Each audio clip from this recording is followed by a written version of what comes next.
the Honorable Scott Pruitt, Administrator of the United States Environmental Protection Agency. Thank you so much. It is good to be with you. It's good to be at this event. I was so excited to be invited to this summit. I heard wonderful things about it. Obviously, Colorado Christian leading this, the Centennial think tank, obviously leading Senator Armstrong's contribution to this.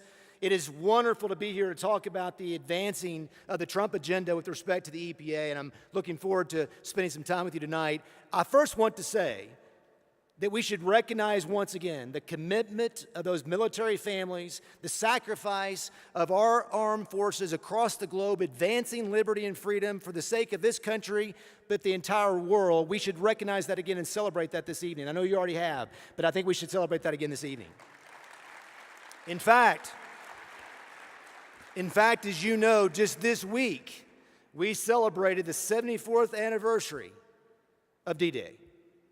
And as we think about the sacrifice that those men and women made back then, remember the words of President Reagan on the 40-year anniversary in 1984. He said this: "These are the boys of Point du Hoc. These are the men who took the cliffs. These are the champions who helped free a continent. These are the heroes who helped end a war." We do it better than anybody in the world. We sacrifice consistently for freedom.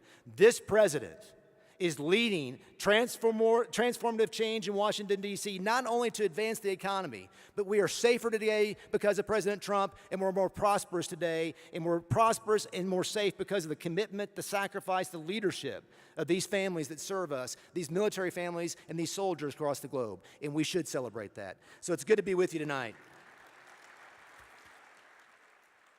You know, there are certain times in history, as you're living them, that you know you're living in a very key and consequential time. Certain epics, certain times. In fact, you know, oftentimes I look back to the founding generation and wonder what it might have been like to live during that time. You know, to be a part of the founding of this country. And sometimes I get nostalgic about that. I'm not sure about you, but I've often wondered what it would have been like to live at that time and be about the founding of this country. There's actually a verse in Ecclesiastes: "Do not say, why were the old days better than these? It's unwise to say such a thing." And when you think about that verse, the reason I think it's significant is because God places the responsibility on us in our time to advance liberty and freedom, just like we did at the commencement, at the start of our country, the founding of this great experiment. And I will tell you that as President Trump asked me to serve in this position, and as I began serving at the EPA, we are living a transformative change in Washington, D.C. right before our very eyes, and great things are happening at the agency that's much different than what's happened the last several years. And I'd like to talk to you tonight about some of those things that we're seeing that are making a difference and how we're doing business differently. The first thing I would say to you, after all, the EPA is in the executive branch. Our focus should be on enforcing the laws as passed by whom? Congress. We shouldn't pinch it for Congress. It's fifth grade civics that an executive branch agency should only take the statute and administer the statute consistent with rule of law. That didn't happen under the past administration. In fact, we saw several examples of where the past administration pinch hit, made things up, and created great uncertainty in the marketplace and created harm on our economy. An example of that is the Waters of the United States rule. Jeff just made reference to that. I don't know how familiar you are with the Waters of the United States rule, but a rule that the previous administration adopted to redefine what a water of the United States is under the Clean Water Act. And that made me sound kind of benign, but it's not. Because when you define a water of the United States as a puddle, a dry creek bed, an ephemeral drainage ditch, that means as you build subdivisions, that means as you do farming and ranching, that means as you do oil and gas, as you use land from a private property ownership, your first stop for permission on using your own land was going to be Washington, D.C. That rule from 2015 was not about water quality. It was about power.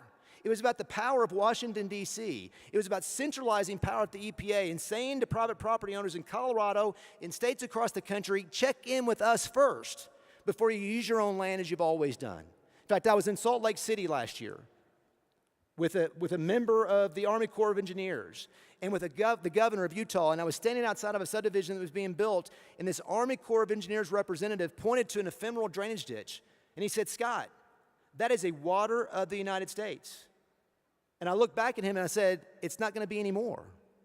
Because as you think about that rule, we're going to fix that.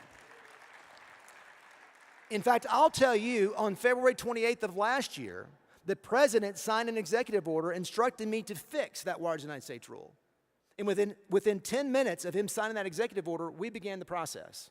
And so this year, the Wires of the United States rule is going to go away from 2015, and we're going to provide a new definition, recognizing the importance of private property ownership, recognizing the role of the states, recognizing that land use decisions in this country need to be respected, and that shows you the commitment to rule of law by this president and by this administration. But there are other examples. Jeff mentioned the Clean Power Plan, the so-called Clean Power Plan that tried to regulate power generation in this country, reimagine an authority. It was a declared war on fossil fuels, a declared war on coal. Now think about that for a second. An agency of the federal government declaring war on a sector of your economy. Within 2 months of being sworn in as administrator, I was the first administrator in history to go underground at a coal mine. I went underground in Pennsylvania. If you've never done that, it's kind of claustrophobic. But I was 1,100 feet down, 3 miles in. And as I went into that coal mine, that long wall coal mine, there was about 40 coal miners that were on the job that day. And I looked at them. We have this on video. I looked at them and I said, the president has a message for you. And the president's message is this: the war on coal is over. In this country, we're going to respect the use of that, and the war on coal is over. Now, why does that matter? Well, it matters for several reasons. Because an agency of the federal government shouldn't declare war on any sector of your economy. We shouldn't pick winners and losers. We shouldn't use regulatory power to say coal is bad and renewables are good. We should, and this is going to be a very profound statement for you, we should make things regular for all those that we regulate, to make sure that we do it consistent with the rule of law and not try to favor one over another.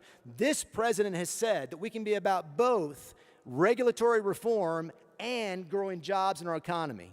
And you know what's happened over the last 16 months? $1 billion of savings at the EPA alone in regulatory cost. $8 billion across the entire Trump administration, $1 billion at the EPA. And as we have saved $1 billion, you know what else has happened? Better outcomes for the environment. Air quality in this country, 10% better under the Trump administration. Those Superfund sites that we regulate, those sites that have some of the most egregious pollution from lead to dioxin that is embedded in the soil and sometimes in water bodies and streams and rivers, we took off 3 times the number of sites last year from that Superfund list. This year, we're going to do 10 times the number from the previous administration. We are making great progress cleaning up the environment, improving air quality, and we as a country have nothing to be apologetic about to the rest of the world on how we do business in growing jobs and advancing the environment. Jeff made reference, yes, and we should celebrate that. Jeff made reference to the president's decision to exit the Paris Accord. He should be commended for that. That took tremendous courage and fortitude. He stood in the Rose Garden a year ago, June 1st, and said to the world, America does it better than anyone else. We're not going to agree to an agreement that puts us in an economic disadvantage compared to the rest of the world. After all, if the Paris Accord was about CO2 reduction, it was a huge failure. You know why? China didn't have to take any steps until the year 2030. India didn't have to take any steps until the year 2030, plus receiving $2.5 trillion in aid. Now, if it was really about CO2, that would not have happened. The president recognized that we were already leading in CO2 reduction. From the years of 2000 to 2014, we reduced our CO2 footprint by almost 20%. And just recently, an additional 2+%. We are leading the world in that regard, and we have nothing to be apologetic about, and we are doing it in a way that makes a difference for our economy. We've reduced those pollutants that we regulate under the Clean Air Act by almost 75%. Since the inception of the Clean Air Act, by growing our economy by 270%. So commitment to rule of law, doing things consistent with the statute, actually administering the statute as opposed to pinch hitting for Congress with the Clean Power Plan reversal, with the Wires of the United States reversal. We're getting it right, but we're also reforming our processes because the past administration, as they did rulemaking, they did it in secret. And let me give you a couple examples. They would actually engage in something called sue and settle, where they get sued by a third party. An NGO, the EPA would, and they'd go into a courtroom, sometimes in California, And they'd go into that courtroom and they'd actually cut a deal. They'd agree to a settlement and they'd put it within a consent decree. And then they'd go to the rest of the country and say, this is now your obligation based upon this settlement that took place in a courtroom in California when states weren't represented and stakeholders weren't represented. It was called sue and settle. And it bypassed the regulatory process altogether. Last year, I ended that practice at the agency. I said the days of sue and settle are over. Regulation through litigation is over. We're going to do things the right way. But we also made a commitment to transparent science. I'm going to share a couple things with you that I think you'll find quite interesting. We have these advisory committees that serve the agency, several advisory committees, the Science Advisory Board and others, and they're made up of scientists from all over the country. But until we arrived, many of these scientists, as they provided counsel, independent counsel on rulemaking, which is what their job is, they also were receiving grants from the agency. We had a collection of scientists over a 3-year period, the last 3-year period, that received over $70 million in grants at the same time that they were doing what? Advising the EPA on the efficacy and the rightness of rules from a science perspective. That just simply shouldn't occur. And so I made a change last year.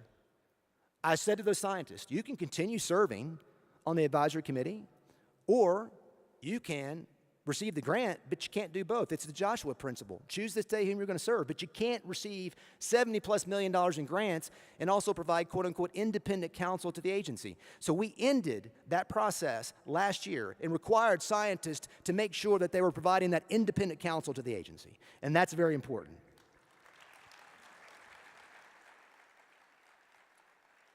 But another step we took with science transparency, I think is even more impactful. I asked my team when I came in this position, I said, go back over the last 10 years or so and look at the major rules that we've adopted, whether it's the Clean Power Plan or others, and who did the science. Find out who did the science. And 75% of the time, the folks that did the science that were an underpinning of the rule were done by third parties outside the agency. Not even scientists at the agency, 75% of the time. That's wrong in and of itself, but here's the kicker. As they did the science, they would send the conclusions to the agency. And the agency would publish the findings, the summary, as a part of the rulemaking, but they wouldn't publish the methodology or the data. So it's like I wasn't very good at math, and my teacher always said to me, Scott, you can give me the answer, but you got to show me the work. And sometimes I didn't like to do that. But I will tell you, that's exactly what we changed to the agency. I said to our scientists in-house, I said, you know what, we should be doing more science in-house to begin with. But as we use third parties to provide scientific review for us, we're going to require something new.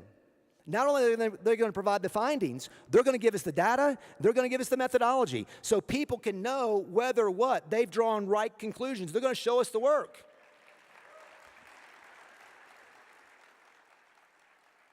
So when you think about the change on rule of law, being committed to rule of law, not terribly earth-shattering, but it truly is fundamental to the agency and new to the agency. Doing something consistent with the statute is wholly novel over the last decade or so. And doing something different with process on science and also the rulemaking process. But the other area that we've committed to, and this is equally important, is recognizing the role of states. You know, as a former attorney general for the state of Oklahoma, I get federalism.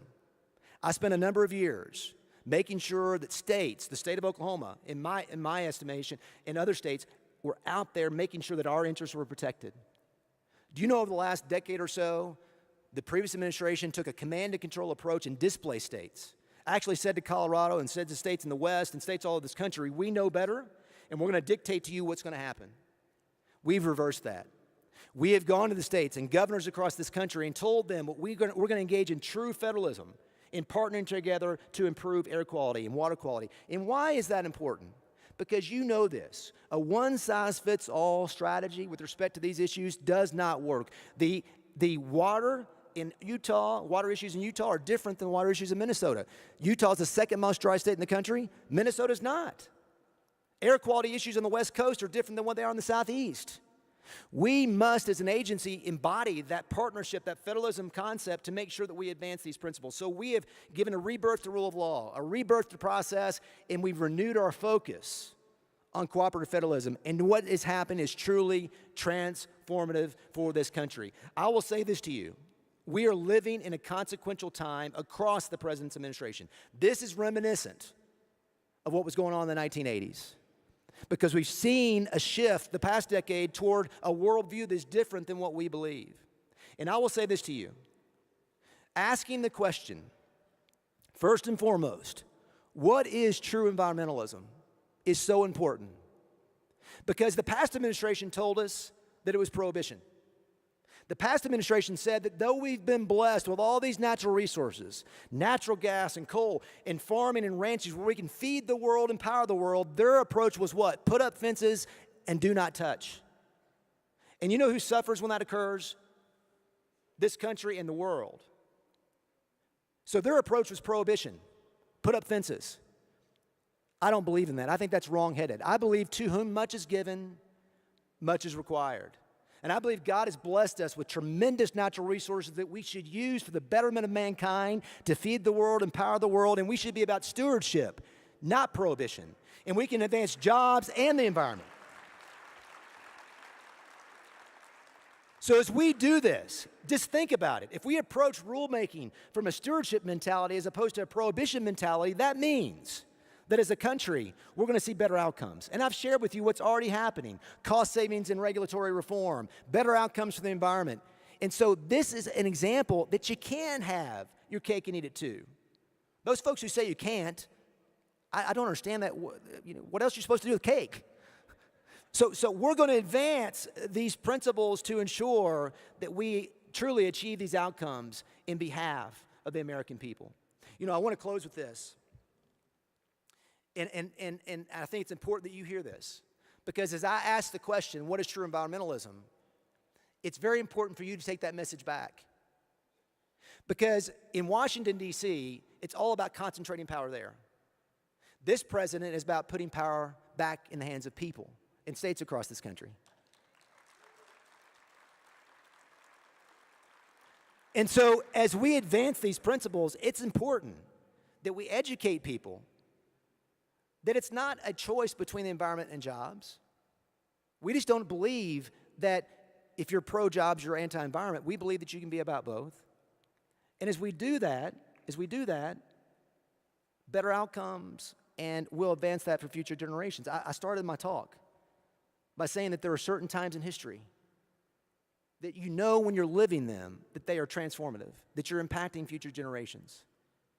And I will say to you that we're living one of those times. We're living one of those times at the EPA, but we're living in those times across the full administration.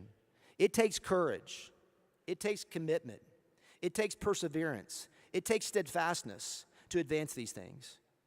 Because the status quo, the entrenchment of Washington, D.C. is so strong that it takes the strength of someone like President Trump to say, we can do better for the American people.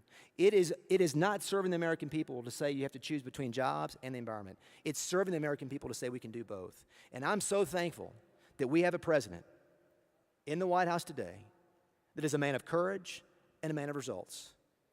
And I will tell you, my commitment to you is I've served in this position. I knew it would be noisy. I knew it would be competitive. After all, the agency that I now lead was a bastion of liberalism. I mean, it's where they went to advance these worldviews that are antithetical to what I'm sharing with you tonight. So I knew that it would be noisy and competitive. And in the midst of all that, I think the greatest response is to keep going, keep advancing, keep persevering to make sure that the American people deserve answers today and answers in the future, that we can achieve both of these things and achieve them in the right way. And so please send that message back, send it all over the country, and let folks know that transformational change is happening. We should celebrate that and stay committed to it. So we can say to future generations, look back during that time. Look, I'm a child of the Reagan Revolution. I was 12 years old in 1980. Turned 50 this year. As a 12-year-old in 1980, my dad was an entrepreneur. Those folks who lived during that time, even as a young man, it was magical. There was things going on at that time that we had hope and optimism about America returning to its place of prominence in the world. We have a responsibility. Let's embrace it. Let's do it the right way. Let's return America to greatness as the president is doing, and we can do it across the spectrum, and let's send that message out across the country. God bless you for what you're doing. Keep it up, and God bless America. Thanks so much.